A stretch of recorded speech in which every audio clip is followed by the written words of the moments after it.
खिलता बागवां सुमन, खिलता बागवां सुमन, कन्या ऐसे खिलती है।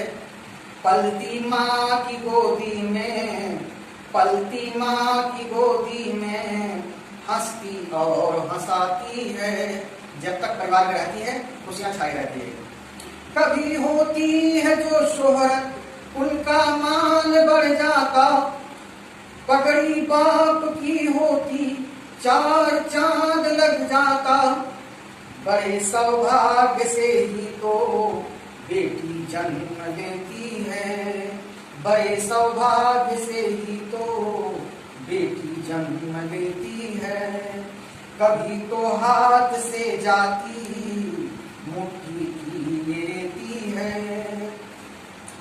बेटी फूल जैसी है, महक पहचान देती है। बनती है पराई ये, सबक और शान देती है। बेटी फूल की तरह से है, जिस तरह से फूल अपनी खुशबू से, अपनी महक से अपने पौधे, अपने नाम, अपने फूल की पहचान देता है। जैसे ये गुलाब का फूल है, ये कमल का फूल है, ये चमेली का फूल है, ये बेल का फूल है।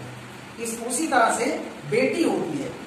बेटी जो है पढ़ लिख करके अच्छी बनती है, नाम करती है, तो अपने परिवार का नाम करती है।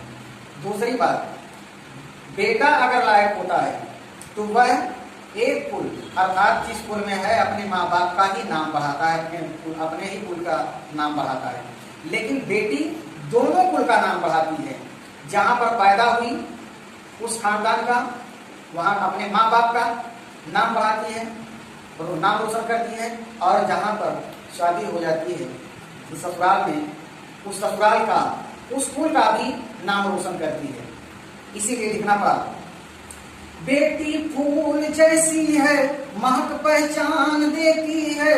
बनती है पराई, सबक और शान देती है। अगर बेटा हुआ लायक, इज्जत कुल की बढ़ती है। अगर बेटा हुआ लायक, इज्जत कुल की बढ़ती है। मगर बेटी हुई लायक, मगर बेटी हुई लायक, दोनों कुल की बढ़ती है। मगर बेटी हुई लायक, दोनों कुल की बढ़ती है। मूलचंद मानते हैं कि ईश्वर की धरोहर है। मूलचंद मानते हैं कि ईश्वर की धरोहर है।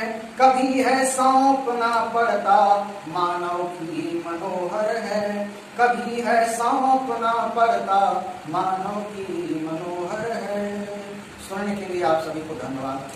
हरि ओम।